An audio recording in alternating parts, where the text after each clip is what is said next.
Unity is an essential trait for any organization. Without it, both work and morale will eventually suffer.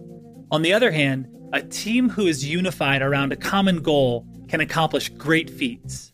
When you're 100 million and you're 700 employees, it's very easy to get everybody on the same page and have most of your energy focused on your customers and not back internally pitted against each other or fending for your department or business unit versus the other department or business unit. Now, sometimes that's perceived as a big company versus a small company kind of thing. But what I will tell you is ServiceNow has been able to maintain that small company feel and that one team kind of feel, even though we've gone from, in my tenure, 700 employees to 18,000 employees. It still has that one unified team feel here. That's Kevin Haverty, Senior Advisor to the CEO at ServiceNow, a company dedicated to helping organizations manage their workflows effectively. How have they maintained a unified focus while experiencing such exponential growth? Find out on this episode of Business X Factors. I'm Jeremy Bergeron, Head of Strategy at Mission.org. Welcome to Business X Factors. Each week, we'll take a look at the secret sauce that takes companies to the highest levels of success and then unpack how they got there. We'll explore how these organizations are even run, and then what's so special about the people, the culture, and the processes that make it all happen.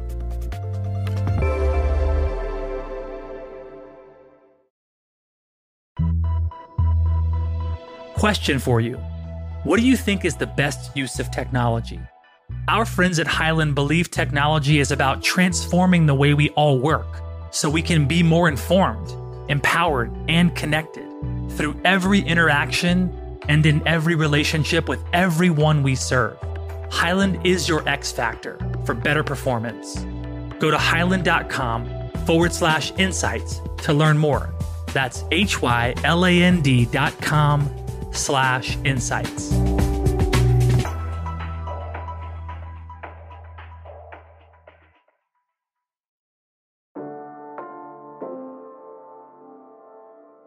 Kevin, like many of us, was born into a team. Growing up in a family of 7 taught him some valuable lessons about the importance of discipline and the value of work, lessons that continue to influence Kevin to this day. I'm one of 5 children. I have 3 older brothers and a younger sister, so I'm the 4th boy. My parents are both first-generation Americans. My father was also a salesman. He set a good example. He wasn't the kind of dad like the dad on the Brady Bunch who always sat down and gave you advice, but he was the kind of dad who led by example.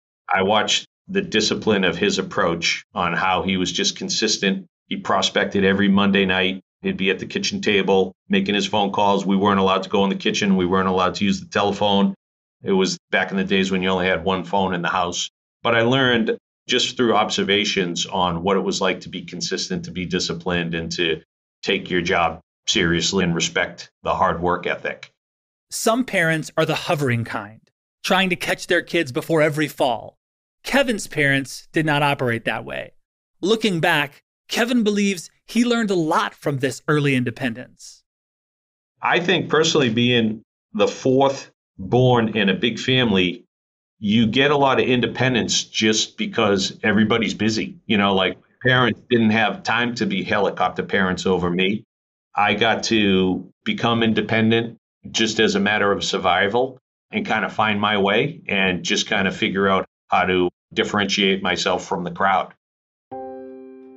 It's very plausible that this independent streak played a part in Kevin studying abroad in Rome for a year during college. It is bold to go overseas at a young age, especially if you're unfamiliar with world travel. Later in his career, this early opportunity helped Kevin better connect with his international customers and employees. It's amazing to think how one choice for Kevin had such a ripple effect throughout his life. The most interesting part of my experience traveling abroad, first off, I had never really left New England. My family didn't really travel might have drove to Cape Cod or up to the coast of Maine. I really hadn't been outside of New England. So it was my first opportunity to go out in the world. The best part of my experience in Rome was my Eurail pass that I used every weekend and just traveled all over Europe and got to experience all kinds of different countries and cultures, kind of do it bootstrapped through youth hostels with my friends and that typical college experience of traveling around Europe. What was kind of cool about that was when I eventually had a global role and I would go back to these countries, I had connections to them and I had stories, and it helped me connect with our employees and with our customers. Kevin's experience abroad helped him discover that people were more similar than different. This is a great lesson for all of us to remember. A big thing I learned is that people are people. We're like 90% the same and 10% different. It's a little bit a matter of style and a little bit a matter of how people carry themselves. But once you get past that veneer, I think we all share the human experience. We have so much more in common than we do apart. After completing school at Providence College, Kevin worked in various sales and client-facing roles for several different companies. Let's flash forward to the point where he jumped on board at ServiceNow. ServiceNow started in 2004. I started with ServiceNow in 2011. And so the company was, 6-7 years old when I started. And they had gone from this $0 to $100 million in sales. They kind of proved the concept that this thing was for real. It was bringing value to customers, and it had traction in the marketplace. I came in right as the company was going to hit the scale button. They transitioned from the founder, Fred Luddy, to our first professional CEO, Frank Slootman. I had worked for Slootman before at Data Domain, and then we got acquired by EMC. And Slootman becoming the CEO of ServiceNow is what attracted me to the company. Frankly, I hadn't heard of the company at that point, but I knew I enjoyed working for Slootman. I knew the guy's a winner. I knew he was going to build a winning team, and I wanted to be part of it. And what I learned right off the bat, in fact, in my very first week with the company. Stay tuned in. After a quick break, we'll find out what X factor Kevin uncovered in his first week on the job at ServiceNow. When I need help, I want someone who understands where I am now and where I'm coming from, but with a broader perspective. The folks at Hyland are like that.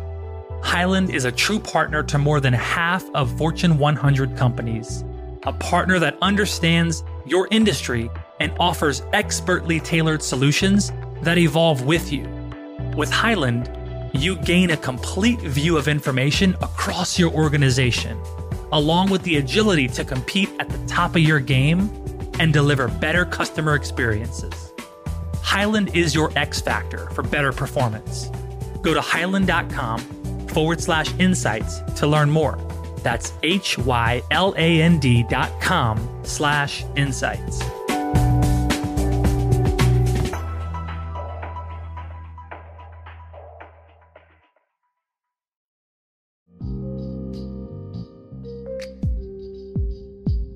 Prior to the break, you heard Kevin Haverty, special advisor to the CEO at ServiceNow, begin to share something that he learned in his first week at the company. Let's hear the rest of the story. My very first week with the company, I went to a customer event in Frankfurt, Germany, and the customers absolutely loved ServiceNow. At this dinner, there were a half dozen customers, and they were bragging about all the problems they were solving in their business with ServiceNow, and they were passionate about it. It made me feel really good about my decision. We're on to something here. These customers love this platform. It was a unique connection that the customers had with the company, and the company in exchange had a very customer-first attitude. Right from day one, I picked up on it.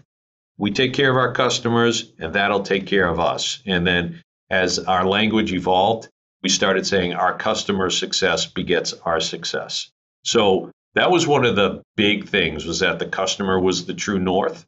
At the dinner, Kevin came to the visceral realization that ServiceNow's platform was helping to create solutions for their customers, and that there was a mutual bond between customers and ServiceNow.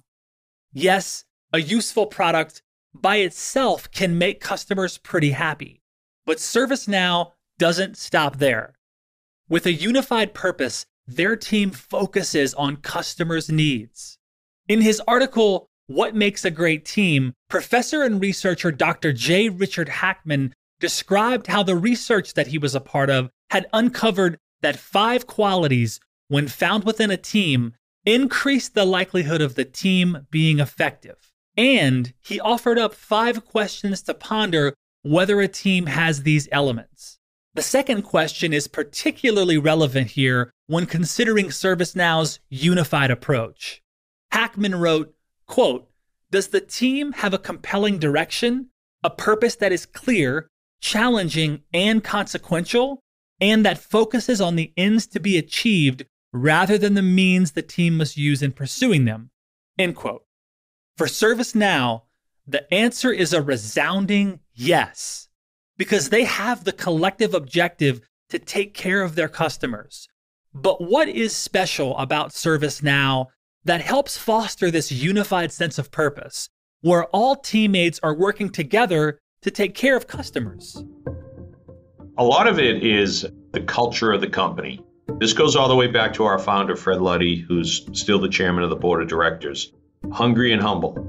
That's his nature, and that's one of our mantras. We're hungry and humble. So there's nobody really puffing their chest out trying to take all the credit for their particular part of the company, their particular product, their particular organization. That's carried through all the way through the years. And then the other one is we say win as a team. That's one of my personal mantras, and we had that as a sales kickoff theme a few years ago, and it's stuck. And you'll see it in emails. If somebody's celebrating a win, they'll recognize who helped. And then at the bottom, it'll always say win as a team. For Kevin and ServiceNow, success is seen as interconnected across the company, and then actions are taken to recognize collective wins. No one department does it all. Without a great product, the sales team won't be very successful. Without great support, the customers won't buy more.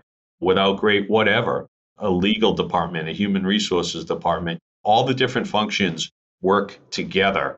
We're always very purposeful about recognizing that. Some companies might think that selling a product is the sole responsibility of the sales department. From Kevin's perspective, even sales takes a team approach.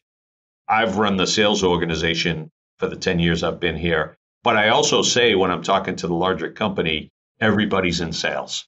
Whether you're in engineering, you're in customer service, you're a receptionist at the front desk, we're all in sales, we're all one team, and we win as a team. We kind of have this inclusive attitude, and we try to use the language where we're all one, and there's no one department that's higher up in the pyramid than another. We're side by side as a team going out there after the market. A unity among employees has been sustained, even though ServiceNow has grown tremendously during Kevin's time with the company. And this team mindset has allowed ServiceNow to fix its focus on what's really important, their customers. It still has that one unified team kind of feel here, and most of our energy is focused on solving customers' problems as opposed to positioning against each other's internally and trying to survive compared to the other business units. While ServiceNow strives for unity among employees, they also endeavor to maintain a unified platform that helps their customers manage their workflows. The technology platform itself is this one code base. It's one platform. All the broad things that we deliver for our customers are delivered on a single platform. There's no company of our scale, we're $6 billion in revenue now, that still has that approach. Every other company that's gotten to this size has done a number of acquisitions that involve bigger platforms, multiple stacks of technology that aren't truly integrated the way the single data set, the single platform of ServiceNow is. And what that gives us is the ability to go fast. We don't have a lot of technical debt on integrating this technology with that technology. we're all going forward for adding more functionality for our customers. The customers and industries have evolved over the years at ServiceNow. According to Kevin, this growth into new territories was organic, with customers guiding the way. It started in IT, with the most basic use case being IT service management, where the help desk is. The beauty of it is that every employee interacts with IT. And so if you go back to the early days, when I started, we had one SKU. It was IT service management fulfiller. That's all we sold. But it exposed us to the whole employee base. So when a customer bought ServiceNow to help automate IT, it exposed us to every employee. And then employees would say, wow, that was really cool. I like using this system. It's simple and fast and easy. Could we use this in HR? Why couldn't we use this in customer service? Well, what about legal when I have to request help from legal? So our customers kind of instinctively led us into all these departments outside of IT. And that's how we pivoted from a hot technology company to this workflow solution across the enterprise. Kevin also shares how the platform keeps things simple for customers. It takes the silos that typically exist at institutions and creates bridges between them. It does a very complex task of tying all these silos together and accelerating and automating workflows across them and through them. But it masks all that complexity and it delivers to our customers simplicity and speed. A platform that breaks down silos and helps colleagues interact with each other more easily sounds great. The question is, how does it support communication between people across different work sectors within a company? If you really break it down and go back to the origins of it with IT, people need IT for a few things. They need to order something new, they need something fixed when it's broken, or they need some information. Those are requests. I work in sales, I need something like that from IT. Well, I don't just need that from IT. I sometimes need that from HR, or I sometimes need that from legal, or I sometimes need that from engineering. So we all need things from each other throughout the day. And what the Now platform does is it automates those things. And it gives you a consumer-like user face, like ordering from Amazon.com. And then it tells you a service level. Okay, you put in this request, you'll have your answer within 24 hours. Here's where it sits. Now, that's structured workflow. Unstructured workflow, which is what most people use if they don't have the Now platform, is I send somebody an email and then I follow up the next day and send their boss an email, or I pick up the phone and I call them because I don't realize that they're actually working on it. So you lose visibility and you end up thrashing. And there's all this wasted time with unstructured workflow between departments. So we help crystallize all that, put it into a repeatable pattern, give people the visibility that they're looking for. And that effectively speeds the flow of business. And we automate it where it's possible. There's just so many benefits to an organization running that much more efficient. That same concept, by the way, applies to the customer too. People can leverage automation, have systems that give them visibility, and get out of this unstructured workflow situation.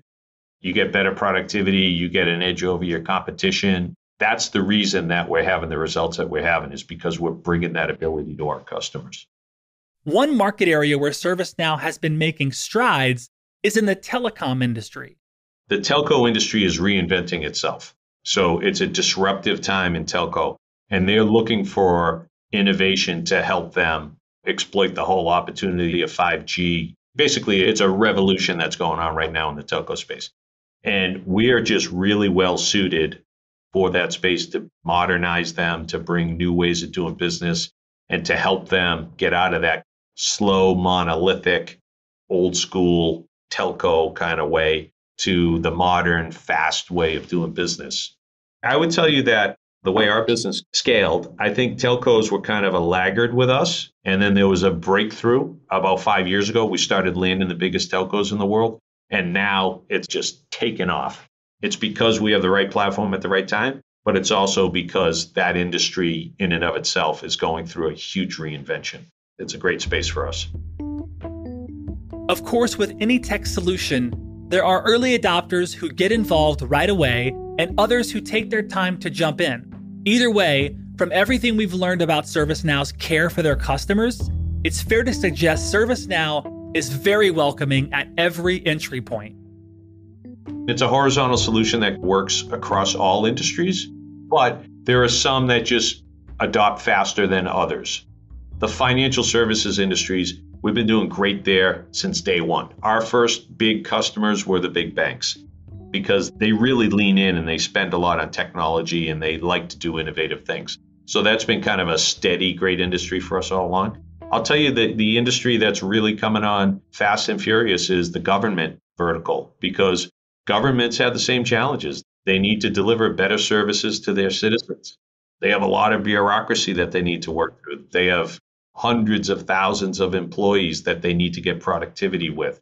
They're on to the fact that the ServiceNow platform can really help them solve their mission. They're not necessarily looking for the same benefits that a business is, but they absolutely need the productivity and the modern experience for their employees. Every successful business has to execute in the present while also anticipating new areas to focus on. What does the future look like for ServiceNow? I think the next big thing will be the B to B to C. So it's helping our customers get to their customers. An example of that is Disney Plus, where Disney Plus rolled out that beautiful platform, that streaming service that came out right as the pandemic was hitting and really helped them as their theme parks were closing and as the movie theaters were closing. And ServiceNow was the platform for the service of that whole platform. When considering possible future goals for our companies, we must dare to dream. Follow your dreams is generally a good piece of advice. Based on wisdom from Bill McDermott, the current CEO of ServiceNow, Kevin has learned the size of our dreams matter too. Bill McDermott's mantra is dream big. If I look back, when I thought I was dreaming big, I wasn't dreaming big enough. The results that we've actually got are bigger than I believed possible maybe 5 years back. If we can get all 18,000 people to dream big and have the right attitude, we could do so much more. It's kind of an attitude thing. It's a confidence thing. You have to be willing to put it out there and go for it. For ServiceNow, it all comes down to the team. One person with a clear goal in mind can strive toward an objective and hopefully accomplish it. But with a unified team, the dreams can be much bigger and the achievements far-reaching. Remember, win as a team is a mantra of Kevin's. He described the phrase as language that developed in sales at ServiceNow and then spread throughout the company. In words, but also in actions, like congratulating others on a victory. For ServiceNow, the language of teamwork matters, and so does backing up those words with deeds. This creates unity and wins. Every business will benefit from a team mindset like ServiceNow. Their story suggests that having a higher purpose is essential, but just as imperative as continually cultivating a team mentality.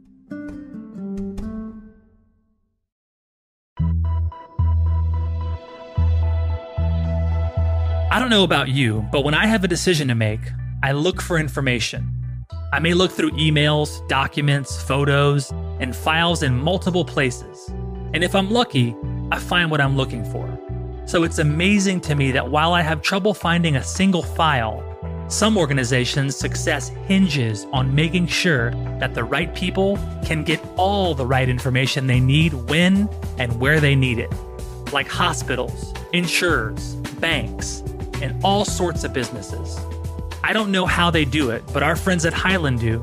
Hyland empowers more than half of 2020 Fortune 100 companies with tools that help make sure the right information gets to the right folks easily and automatically, and makes business processes smarter and more efficient. Hyland is your X factor for better performance. Go to hyland.com/insights to learn more. That's hyland.com/insights.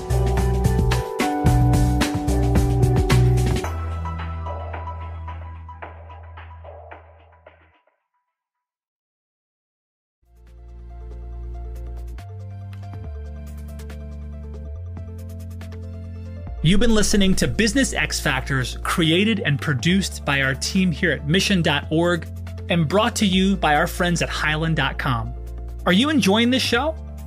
If you are, I know I would be so grateful if you took 2 seconds to rate and review us on Apple Podcasts or Spotify, as this helps ensure that more listeners like you find the show, and it also lets me know how I'm doing.